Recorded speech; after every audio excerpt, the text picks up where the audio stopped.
welcome to Market Trap, a weekly update on equity markets and outlook for next week with Mr. Pankaj Pandey, Head of Research, ICICIdirect. A very good evening, Pankaj, and thank you so much for your time. Hi, good evening, Geeta. So, a smile on your face, Pankaj. After a long time, we see Nifty climbing about 17,350, closing about 17,352.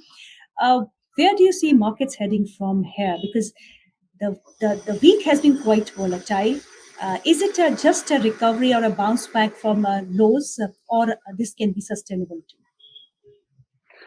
So I think couple of things, Geetu. One, I think what we are seeing globally is that the financial crisis in the US is subsiding, and that has led to sharp decline in volatility there. So in US, we started with a volatility of about 19. It had jumped to 30 around, and again it is back to about 19. And last few months, when you sort of look at, we have seen our market sort of correcting 10, 11 odd percent from the top. And this is the 18-month, the Nifty hasn't really sort of done anything.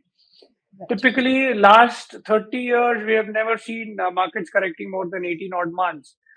So I think a combination of factors are required for market to sort of sustain. But what we have seen this week is that markets have closed above 17,200 levels. And ideally, it should head towards 17,500, which is the 200-day EMA levels.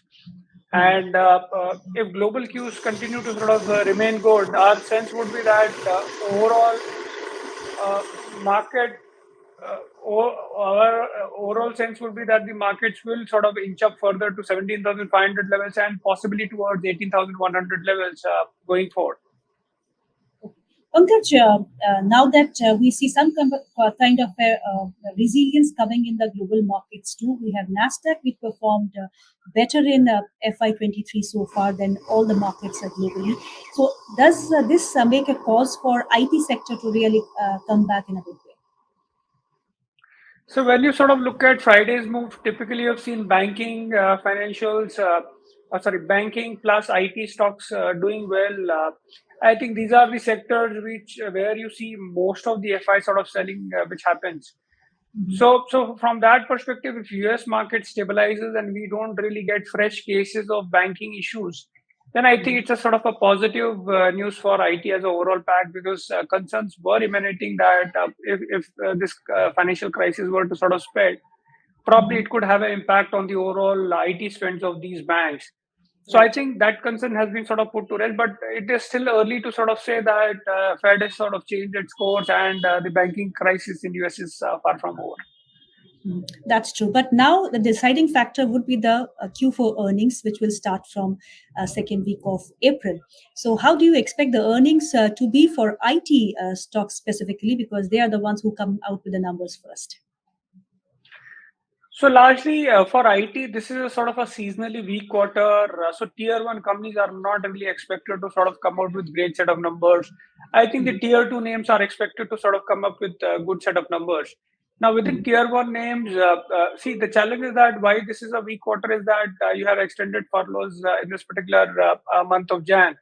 Then the number of working days are also lesser, and then there has been weakness which has been seen on a macro perspective, especially driven by banks.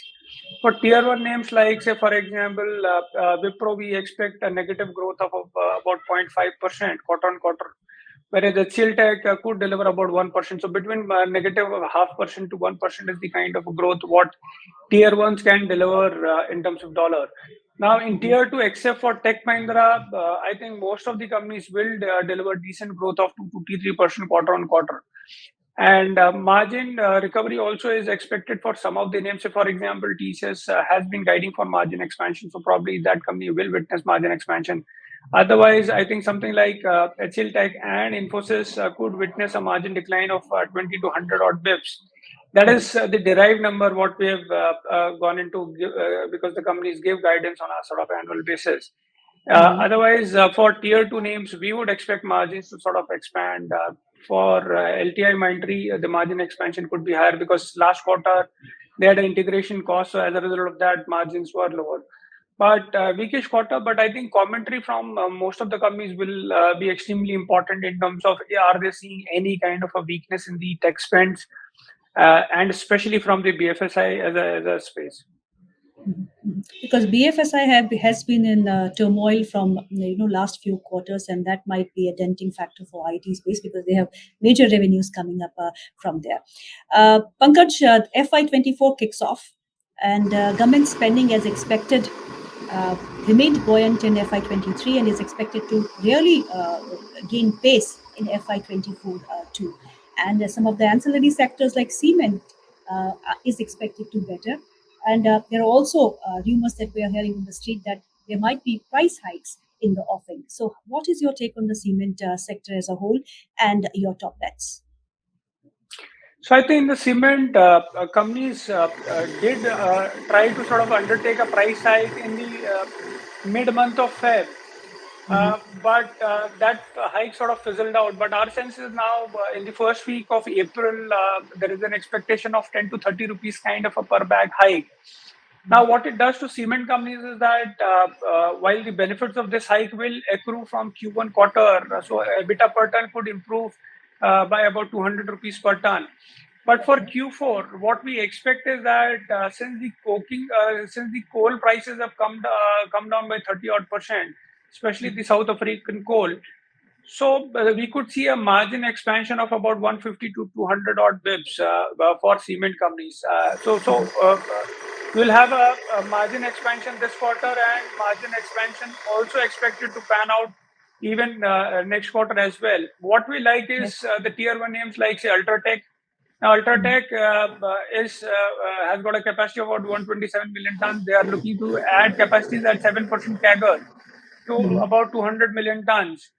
So that is our top pick. Then I think we also like something like JK Cement with a target price of 3350. It's a company which has got a capacity of 20 million tons. They have expanded their capacity recently by 4 million tons. So volumes should flow in going forward because the deliveries have started from the new plant. And within small caps, we like Sagar Cement, where the upside target price is about 250. It's a small cap stock with a capacity of 10 million tons, and it's trading at attractive valuations of $50. I mean, replacement cost for cement company is $110, but this company is trading at about $50. So I think these are the top three stocks I would suggest in the cement as an overall space. COVID cases are on rise again, Pankaj. Fingers crossed. I pray that situation comes under control fast. But hospital sector, which did very well during the COVID years, has fizzled out. The momentum fizzled out lately. What is expected from this sector? Do you think that this is the time to really accumulate good quality hospital-related stocks in the portfolio? So hospital ideally is a more of a category where within the healthcare space which is sort of structurally looking very positive, and that is because of a number of factors. One is when you look at it from a pay mix.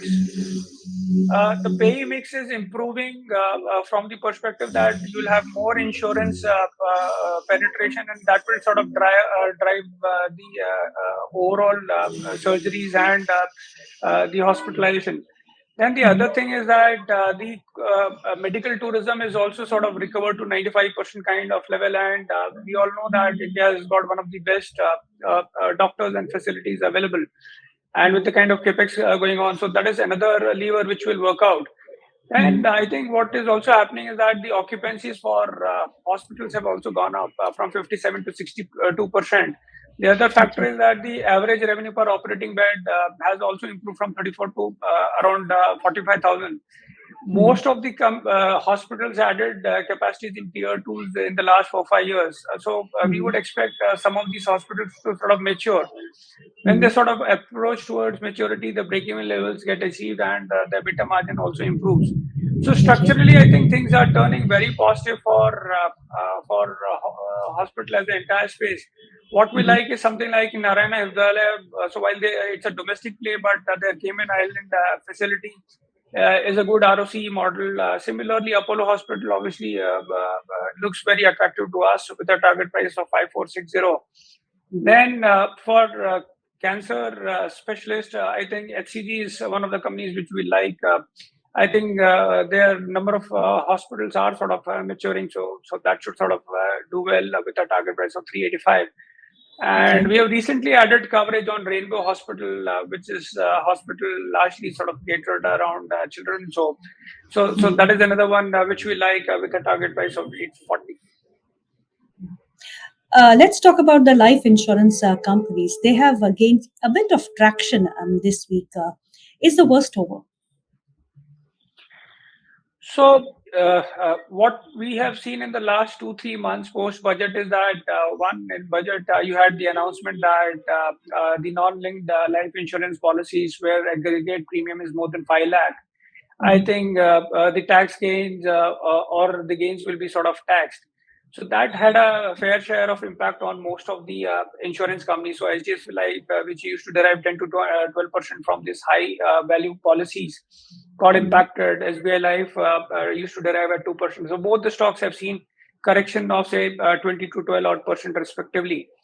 Right. But what we have seen recently is that the government, in the recent finance bill, they have moved an amendment wherein the tax benefit for debt instruments beyond 3 years has been taken away. So I think this is a slight positive rubber for insurance companies. And I think what needs to be watched out for insurance companies is how they sort of plan their strategy going forward. Our sense is that they'll focus more on protection-based products, which is a high-margin Mhm. business. And probably they might come up with long-term sort of pension plans, the private version of probably NPS, so something of that sort. So Mhm. probably if all these strategies sort of pan out and get announced and companies sort of push it, I think Mhm. probably we are looking at the bottom of most of the insurance companies from there, here on. I think our sense is that the numbers would incrementally improve. We have already seen price cuts more than what even when you look at it from the business impact perspective. So, which is why Right. I feel that price damage is largely done. From here on, one should ideally see improvement from current levels. First of every month, we have out of volume numbers. So, what is expected this time? So one is when you look at auto volumes, this particular space, we are expecting volumes to be a lot more better. I think there are a couple of reasons for it. One primary reason is that you have Bharat Bharat 6 Stage 2 norms coming into play. Mhm. And as a result of that, we have all seen that recently. I mean, players like Hero MotoCorp or two-wheeler players have taken a price hike of 2 to 3%. Players like Tata Motors have taken a hike of about 5, 6 odd percent on the CV side. So Mhm. vehicles are going to become costlier. So our sense is that there is going to be some bit of a buying demand which will come up. So CV as a space is expected to do the best. That is what our sense is. Now, on the PV side, companies like Maruti and M&M have been sort of giving us warning that they are experiencing some supply chip issues. So Okay. from that perspective, number could be a bit softer. Uh, Mhm. uh, but I think again we need to sort of see, because what we are also sort of experiencing is that when you look at on the retail side, because what auto companies declare is wholesale data, but when you sort of look at on the registration side, which is Vahan data, so there we have seen about 19 lakh kind of a registration across categories, which is one of the highest which we have seen. So I think highest was somewhere about, I think, 21 lakhs during the festive season. So this is a sort of a very good set of number of about 19 odd lakh. So I think there are some pockets which are going to sort of do well, especially CVs. PV, since they have guided for supply constraints, so probably numbers may not be that great. So I think probably in the coming months, the numbers could improve as and when the supply situation improves, especially for the PV side. But one thing, Pankaj, I have noted is that the waiting period is coming down. For autos. Yes, so there are some players who are sort of managing it well. So, for example, Tata Motors is managing their PV side relatively better. Maruti is still sort of facing some challenges. I think same Mhm. is the case with Mahindra and Mahindra. Since tractors don't require that kind of a level of chip, so tractor as Right. a overall volume have been sort of a lot more better. Mhm. Uh, when there was reopening of China happening, there was enthusiasm in the Indian markets with respect to this metal companies, majorly steel companies. but that enthusiasm died down fast, and the kind of price movement that we saw we did not see it again. From last several few weeks, metals have been under distress and not doing well at all. What is the story like? How do you see the things panning out for metal space going forward? So I think metal start were looking good when the sort of China opened up because there was an expectation that last 2 years China has been sort of producing more and consuming less domestically because of COVID related restrictions, and which is why they were exporting, and that sort of kept the prices depressed. But Mhm. when they opened up, there was an expectation that the domestic demand will be good. But somehow the domestic demand is still not sort of picking up. And which is why when you look at the export data for Jan and Feb, those are up about 50 odd percent, though from a lower base. But it Mhm. is still sort of worrisome, and which is why metal prices are sort of range bound. And the enthusiasm, like you said, has sort of fizzled out in most of the metal counters. I Mhm. think April would be a very crucial month because that is when the most of the construction activity sort of picks up in China. And Mhm. if this trend does not get reversed, then probably metal could remain sideways till the time we see improvement in the Chinese data. Because see, China typically is one of the largest producer, and if they are producing sizable quantity and not able to consume domestically and are sort of exporting, so that Mhm. would mean that the domestic steel prices could remain depressed. So, bit Right. negative for metal companies, but could be a positive news for a lot of end user industries. Mhm. One question I have to ask about Reliance Industries, because that is the stock which was buzzing in Friday trade, and because of the news that they might go in for a demerger of their financial services business. How do you see this news for the investors of Reliance Industries? So one is, I think Reliance has also taken a knock in terms of overall prices coming down, and which is why if you look at on Friday, it was one of the biggest gainers. Now, one concern for Reliance was that if world is experiencing a slowdown, then probably the core business of refining, the GRMs will be under pressure. So Mm. that was sort of having a effect on the overall price movement of Reliance.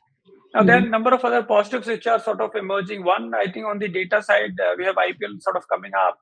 Now, you all know that they have come up with attractive price packs for Right. the same. And overall expectation is that the data consumption would pick up. Typically, data consumption per month per user is somewhere about 22 to 25 GB. And with IPL, probably it could pick up. So Mm. obviously, it would have a positive rub off there.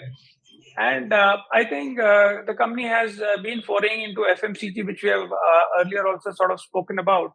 Now, all Yes. these are businesses which command or which where the valuations are quite rich. So Mm. from that perspective, while it might be negative for HUL structurally, but it is positive for Reliance given the financial might they have.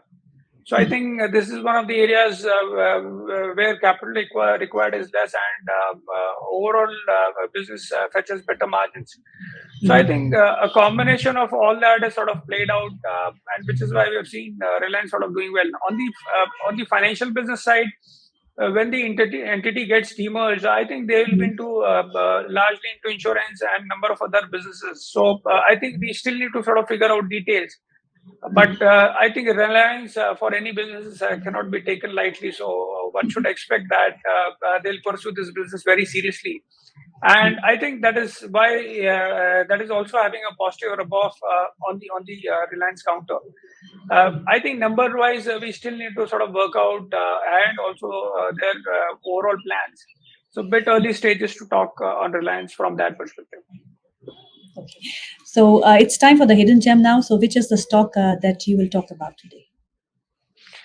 So you spoke about infra initially, and I think I also sort of highlighted that cement is one sector where we are expecting price hike to happen, Mhm. and which is why I feel that a company like JK Cement, where our target price is 3,350, looks attractive to us. I think there are a Mhm. couple of reasons. One, the price hike will obviously improve the margin trajectory, but beside that, this company has got a capacity of about 20 million tons. Mhm. 40% of the revenues is coming from North India. They have expanded their capacity by 4 million tons. The dispatches have started, so the numbers should start flowing in from next quarter. And I think the other thing is that while they have expanded this capacity of 4 million tons, they are further going ahead with a capacity expansion of 5.5 million tons, the costing for which will be a lot more lower. So from that perspective, I think this is one company where the revenue visibility is good. So we are expecting about nearly 15% kind of a volume growth and about 17% kind of a revenue growth, and profit growth could be about 15 odd percent. Last 9 months, EBITDA per ton was somewhere about 860. We expect that the EBITDA to improve to about 1100 odd rupees per ton. So from that perspective, this company is in a sort of a sweet spot, given the fact that there is a focus of the government to sort of increase higher spend. Plus, you could benefit from the pricing increase, which can happen. On top of it, this company is also sort of expanding or is rightly timing its capacity. So from that perspective, we feel that this is a good stock to buy because cement as a pack hasn't really sort of done much in terms of price performance. But things could change from current levels. So hidden gem is JK Cement for 14% upside target. Pankaj, we have very important event next week. That's our RBI policy, which is coming up. And then we have important data points coming in from US markets also. So how will you play the markets now that we have seen a decent bounce back? So any positive US data, especially core CPI numbers, I think will be a big positive for the markets. We need to sort of wait and watch for it. But I think from FI perspective, we've seen they were quite heavily short on the markets to the tune of about 17,000 odd crores.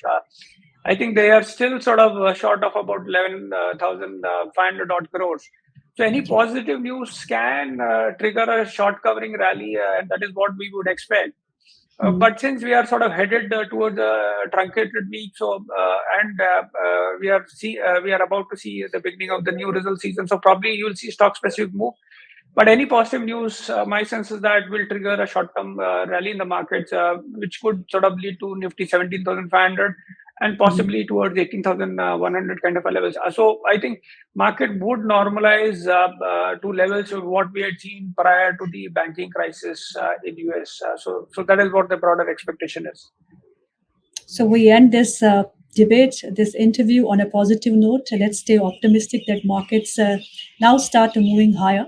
As you said, 17,500, 600 first, and then 18,000. Thank you so much, Pankaj, for joining in and sharing your views on the markets. Thank you so much. And I'm also keeping my fingers crossed. Yes, we have to. Thank you so much. Bye.